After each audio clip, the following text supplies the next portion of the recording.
Cette histoire s'est déroulée en Suisse il y a plus de 40 ans, mais personne ne l'a oubliée. Il s'agit d'une affaire où deux jeunes filles ont trouvé la mort alors qu'elles rentraient d'une randonnée à vélo. On l'appelle les meurtres de la grotte de cristal. Maintenant, installez-vous confortablement, vous écoutez Elessar.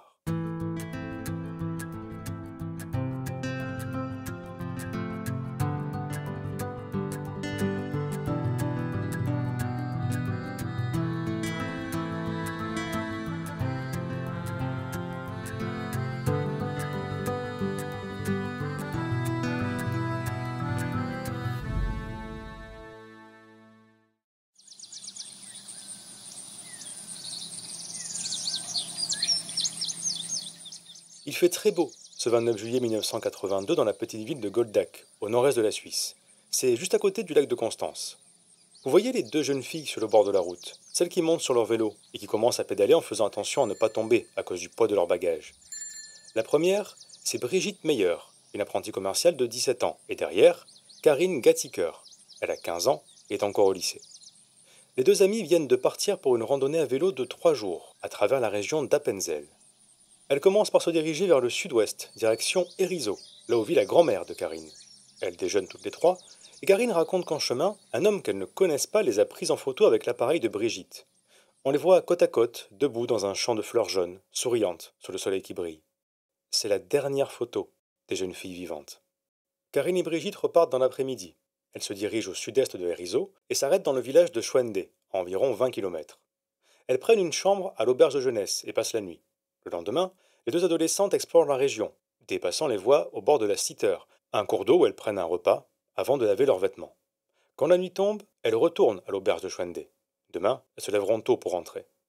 Karine et Brigitte ne veulent pas faire le même chemin en sens inverse. Elles se disent qu'elles pourraient rejoindre Goldach en passant par la vallée du Rhin. Mais comme elles ne sont pas sûres du meilleur itinéraire, elles demandent conseil au directeur de l'auberge. Et oui, en 1982, à part l'armée, presque personne ne sait ce qu'est un GPS. Toujours est-il que les deux randonneuses repartent vers chez elles. Un peu avant midi, un homme passe en voiture au niveau du carrefour de Kobelwald, un hameau à environ 30 km de Goldach. Heureusement que le conducteur n'était pas distrait, il doit soudain faire une embardée pour éviter Karine et Brigitte qui se tiennent là, debout sur la route, leur vélo à côté d'elles. L'agencement du carrefour fait que la visibilité n'est pas très bonne, mais bon, l'accident a été évité. L'homme ne s'arrête pas, mais il a le temps de remarquer que les jeunes filles ont l'air perdues. Plus tard, il apprendra à être la dernière personne à avoir vu Karine et Brigitte vivantes. Dans la soirée, il repasse par le même carrefour en sens inverse et repère les deux vélos au bord de la route avec juste à côté les bagages que portait la propriétaire. Par contre, il n'y a aucune trace des deux adolescentes. À Goldach, leurs parents vont voir la police et signalent la disparition de leur fille.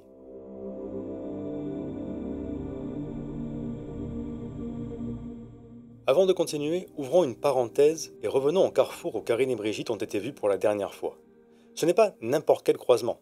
Il permet de rejoindre la grotte de Kobelwald, que tout le monde appelle la grotte de cristal. C'est un lieu touristique qui attire encore aujourd'hui des milliers de visiteurs chaque année. Son nom annonce la couleur. On trouve dans cette grotte beaucoup de cristaux à l'état naturel. Je n'y suis jamais allé, mais il paraît que c'est très joli. Fin de la parenthèse. Les enquêteurs attissent toute la zone. Ils sont aidés par les pompiers et des bénévoles qui habitent la région. On distribue des affiches avec la photo des deux disparus, dans l'espoir que quelqu'un les reconnaisse et se souvienne de quelque chose. L'armée envoie un hélicoptère qui survole les alentours, tandis que des plongeurs fouillent un étang non loin de là. La grotte de cristal aussi est passée au peigne fin. Mais malgré tous ces efforts, Karine et Brigitte restent introuvables, pas le moindre indice ne permet de comprendre ce qui leur est arrivé. Au bout d'une semaine, le 9 août 1982, Hans Huber, le maire de Goldach, déclare publiquement qu'il ne s'agit plus d'une disparition, mais d'un crime. Pourtant, à ce stade, rien ne permet de l'affirmer. Il faut attendre 2 mois pour comprendre qu'il avait raison. Le 2 octobre 1982, un habitant de Erizo, là où vit la grand-mère de Karine, se promène près de la grotte de cristal. Il commence à sentir une odeur immonde. Il se dit qu'un animal est peut-être mort pas loin, mais ça sent vraiment fort pour un animal. Alors il suit l'odeur pour trouver d'où elle vient.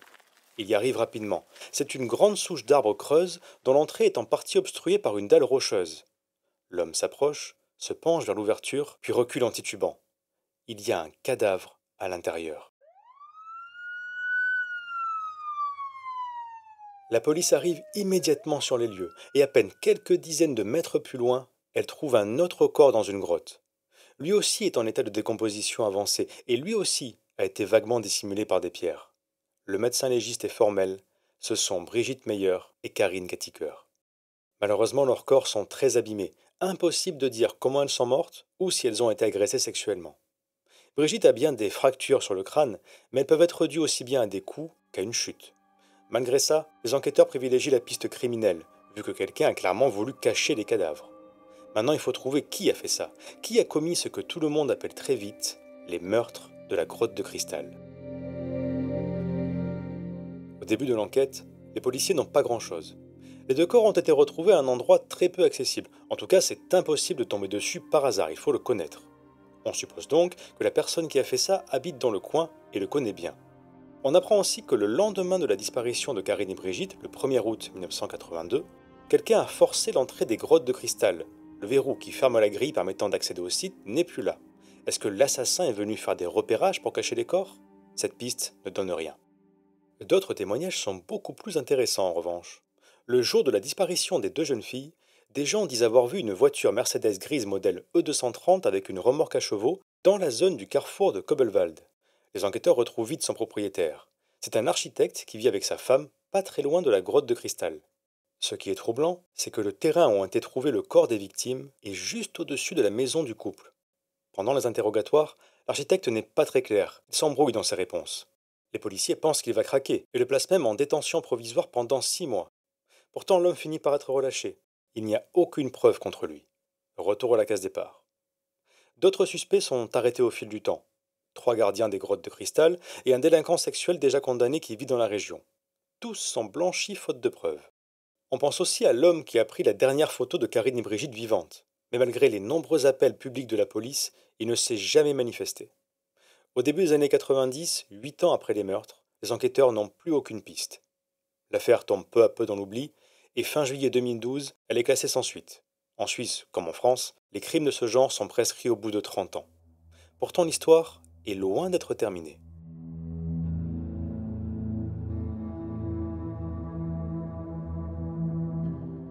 Dans toute la Suisse, on ne veut pas oublier Karine et Brigitte.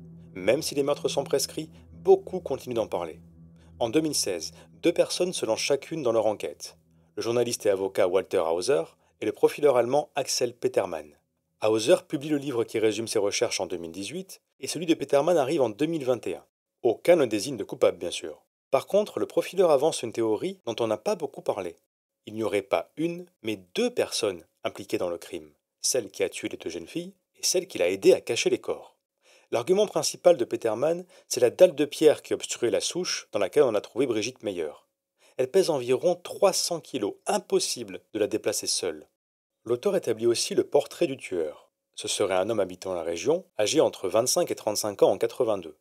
Il aurait tué Karine et Brigitte sans préméditer son geste, un meurtre impulsif. Petermann pense qu'il a croisé les jeunes randonneuses au carrefour de Kobelwald complètement par hasard. Elles avaient l'air perdues, alors peut-être qu'il a proposé son aide, peut-être même qu'il a parlé de la grotte de cristal non loin pour les convaincre de venir la visiter avec lui.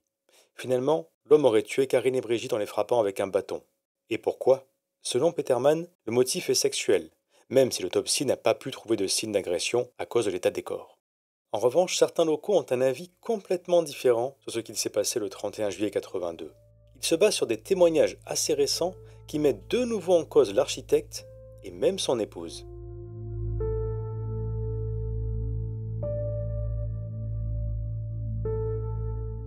Vous vous souvenez qu'il conduisait la Mercedes grise E230, aperçue le jour de la disparition de Karine et Brigitte?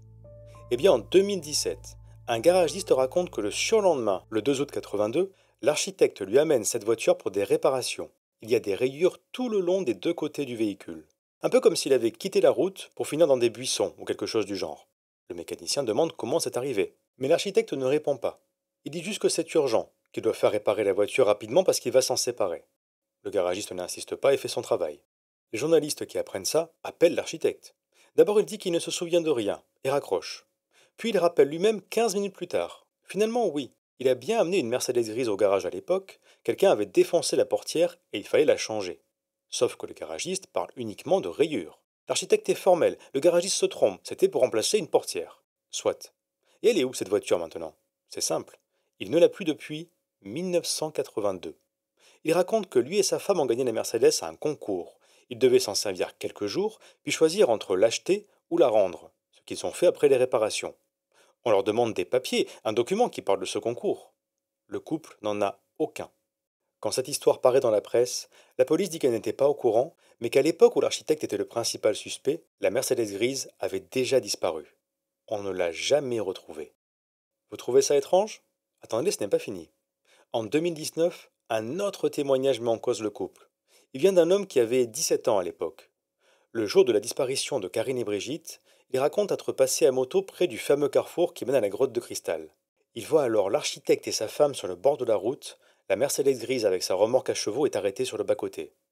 Pensant qu'ils sont tombés en panne, il s'arrête.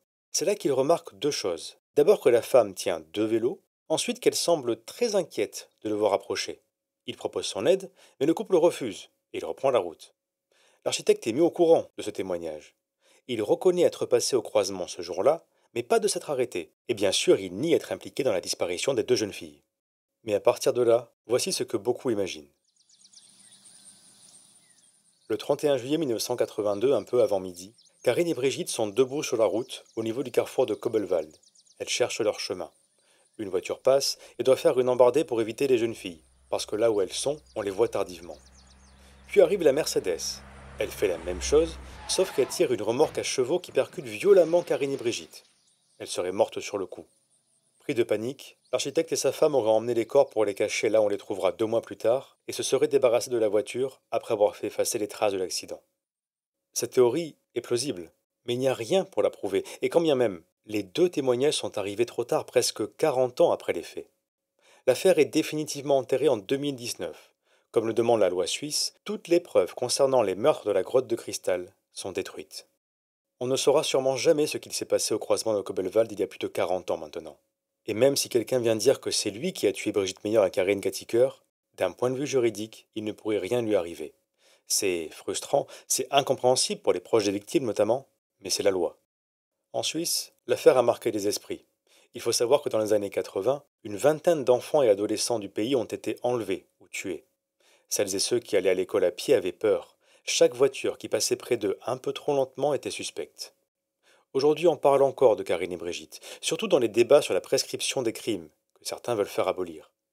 Ça ne les ramènera pas, mais au moins, ça permet de ne pas les oublier.